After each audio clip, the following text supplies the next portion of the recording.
for the interim featherweight championship, Yair Rodriguez against Josh Emmett. The only reason it's good that there's an interim belt on the line is that we get 5 rounds. I wish they'd just do 5-round fights sometimes. If people are like within the top 3 or top 5. Like co-main event and pay-per-views? I just think title eliminators. Like in boxing, they build you up. Like you start 4 rounds as a pro, then you do, 6 and 8, and you work your way up into the rounds. That's just my thought on it. And so I don't think it needs to be an interim belt for it to be 5 rounds. I'm happy that it's 5 rounds, but I'm not a fan of interim belts. Yeah, me neither. It was a bit weird. Especially because it's not like Volkanovski isn't active. He's literally right there.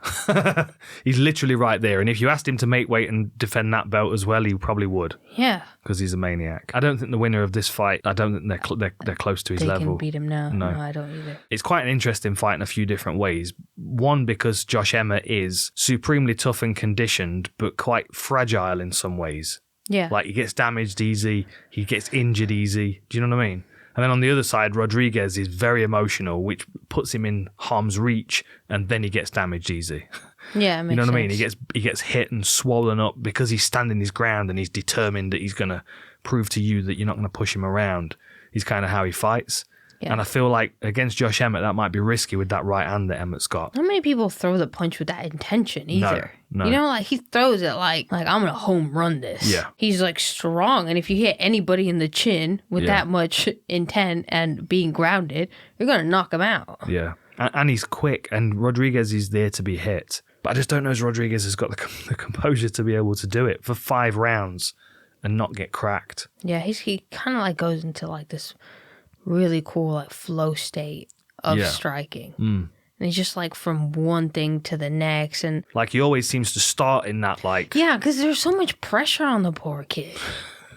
Like you like feel it. Like he was supposed to be the first Mexican champion, and that was a big like pressure that he had on him. And every time he fought, it just kind of seemed like the whole world was gonna come down. Yeah, but for sure. But then absolutely. But the thing is, this is where because he's also so good and so crafty. You're like I expect the world from you. Show me the world now. Yeah, for sure. But I would also counter by saying that the people that get into these opportunities to fight for world titles, a part of the reason that makes them great is how they deal with pressure, and I don't feel like he deals with pressure well. Like in that Jeremy Stevens fight, the first one where it was ended with an eye poke in like within seconds, he just lost his mind, and there was nothing that could be done about it. I get it. I would be incredibly frustrated, but the way he acted shows that he doesn't have that self-control that I feel like he would need to be a world champion. Yeah, but he was in Mexico City and like you didn't know. Maybe like some people were gonna try like club him in the back for you didn't give me the fight that I paid to see. You know how much these tickets cost? They I didn't eat for a month for this. Yeah, no. The exchange rate in South America, if you want to get a ticket, let me tell you, you ain't gonna eat. Look, I understand. Noodles. I understand the pressure that he was under. But it didn't stop in the arena. Like it carried on at the hotel and the next morning, and they had to have security keeping them apart. Like Jeremy Stevens came up to me, he was like, "Dude, look at my eye," and it was like a purple butthole. It was fucking ugly. It was really bad, and it was like anybody that said he was faking, like you don't know Jeremy Stevens. No, I don't think he was. Like you could gouge his eye out with a spoon, and he would still fight you if his life depended on it. He's an animal. Yeah, for real. So like the performance that Rodriguez gave, just for me, it showed like a lack of maturity. And in some of the fights where he's looked like he's going to be a world champion, sometimes where it slipped away from him is because he's like, don't get me wrong, I'm a big fan of him. Like his Max Holloway fight was a lot of fun to watch. But if he'd have just been a little bit more calculated and a little bit less emotional, like how many times do I quote Enter the Dragon to you, right? We need emotional content, not aggression. Like aggression can be useful, but aggression, in my opinion, in a fight should be part performance. Like internally, I'm a calm C, is how I want to be. And now I'm not saying I am, because in a fight, I'm like giddy and excited and want to go. But that's the state I'm aiming for, because that's the state where I'm going to be at my most functional and most efficient. Mm-hmm. That level of composure, it's the missing piece for Rodriguez. It's the bit that he's missing is that ability to go, you know what? This is not about me carrying the weight of the Mexican people on my shoulders. This is about me being the best martial artist I can be. Because I feel like his career up until the UFC was about that. And then when he got to the UFC, it became about being the Mexican champion. Yeah. And the publicity from UFC Espanol is massive. Yeah. It's massive. He's talented. He speaks well. He's a good-looking dude. I mean, he is the full package. Yeah. But he has to realize himself as the full package, and I don't feel right now he is. And I feel like that's what's restricting him. And I think if he just focused on that, he would be a world champion. We saw the elbow against Korean Zombie. Like, we know he's got the special abilities to pull it together at any point in the fight. Mm-hmm. And Josh Emmett, he is most likely going to get one opportunity to fight for the belt. And most likely, if he gets his hands on the interim belt, he's not going to get his hands on the real belt. So this is everything to him. Mm-hmm. Right? What is he, 36? 37. Right. Rodriguez is like, well, I'm 29. I'm not a Max Holloway 29. I'm a Yair Rodriguez 29, so I've got a whole career at lightweight still. Yeah. Now here's the part. Oh, there's a part. Yes, that I see in favor of Rodriguez. Mm-hmm. So I think Josh Emmett is going to try and counter all those kicks with body shots. Okay. Right? He's going to try to block, body shot until he finds that powerful right. He just wings it into to finishing the fight. And he comes from Team Alpha Male, so they all have that same like scramble. Like, I go for this and I go for that, and I go for a takedown, and then I'm scrambling, and then I'm punching, and then I'm like doing this. Like it's a very Uriah Faber kind of game. Yeah, like Andre Fili, like you see all of them doing that. So if you look at Josh Emmett when he fought Calvin Kattar, mm-hmm. he tends to try and copy if you do something cool. Calvin Kattar did like cool elbow. Josh Emmett had to do a cool elbow less than 3 seconds after every single time. You know who does really cool elbows? Yair Rodriguez. You know what he does with them? He knocks you out. Yeah, but what if Yair Rodriguez doesn't knock him out with the elbow and Josh Emmett mimics him and knocks him out with his elbow? He's not now because his elbow follows is just like Calvin Kattar was like, oh cool, you hit him. That was nice. Spin elbow or like up elbow or stuff. And then you saw him do it and you were like, no, this guy's practiced it. He didn't do it because you were reminded of the fact that elbows exist by the fact that he did it. You know what I'm saying? Yeah, I know what you're saying. I think this fight's... Jumping knee win for Yair. Yeah, potentially. I think the game plan for Emmett is quite straightforward. I think all he needs to do is focus on staying safe, staying tucked up, and timing that right hand on Rodriguez's chin.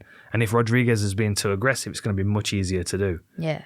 And I don't think it's going to take too many shots for Josh Emmett to really hurt Rodriguez.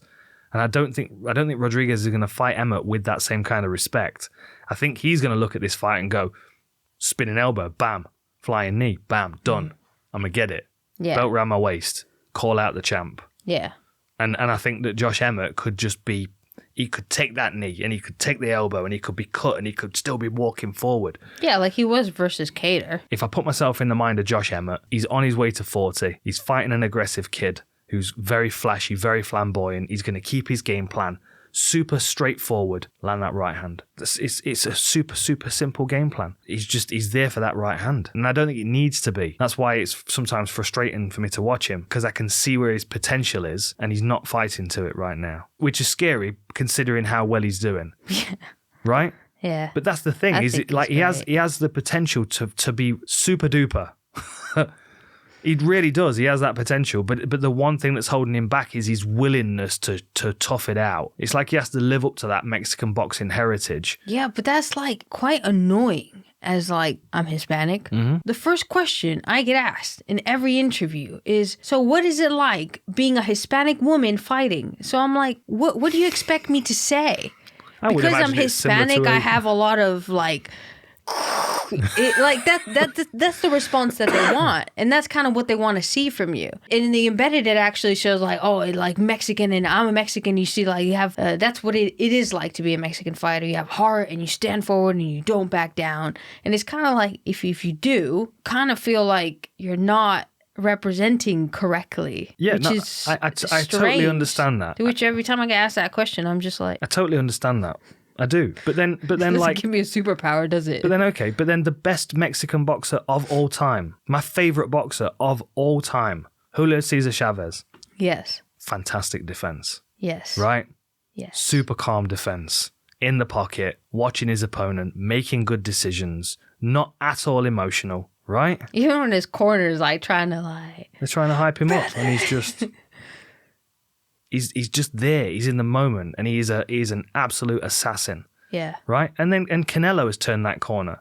Since he had that lesson from Mayweather, and Mayweather wasn't there to be hit and let's just be tough guys, now he's far more patient. Now he like edges towards the people and walks them down. There's a scariness to that. I get the excitement from Yair Rodriguez, but I don't get that same kind of fear that something's going to happen, because something's always happening. He's always doing something. Yeah, right? I see what you mean. Whereas like Chavez, we watched the fight against Meldrick Taylor the other day. It's just epic. And he's like in that pocket and he's like pressure. And Meldrick Taylor's like ba-ba-ba-ba-ba, fast hands, and the commentators are going, oh my goodness, Meldrick Taylor, his hands are so fast, he's landing twice as many punches as Chavez. And you're like, yeah, but he's landing on the gloves and Chavez is watching him. And when Chavez lands, it crunches into his jaw. And you see Meldrick Taylor kind of shake a bit and then go back to da-da-da-da-da-da-da-da. Yeah, super aggressive.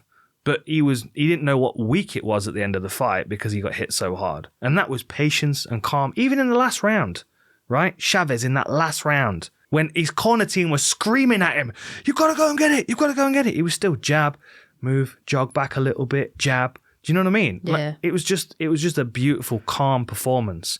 And Mexico didn't disown him for not standing there and taking punches to the face unnecessarily. I think he's misinterpreting what's expected of him. People want him to win. They don't want him to be bloody and swollen up and lose fights. Like, be bloody and swollen up if you need to win fights, for sure. But don't get bloody and swollen up by making bad decisions against people that can really do a lot of damage to you. Do you know what I mean? And this is also MMA. It's a different thing entirely to boxing. You can be a tough guy in boxing, stand in the pocket and take an absolute leathering. In MMA, you get cut and you get bruised and you get stitches and you get broken orbital bones and stuff. Can't play that game. It's just foolish. And he's too good for that. I'm picking Josh Emmett. Well, I'm picking Yair. I know you are. And I wish I could pick Yair Rodriguez. And I'm looking forward to the day when I see that twinkle in his eye in the first round where he's like, yeah, I'm not the same person that I was in my last fight. I always feel like he's one punch away from just getting damaged. Like I said, I'm a big fan of his, but I feel like he needs to turn a corner. And I feel like Josh Emmett might be a brick wall and not a corner to turn. Yeah. So I'm going to lean towards Josh Emmett, reluctantly.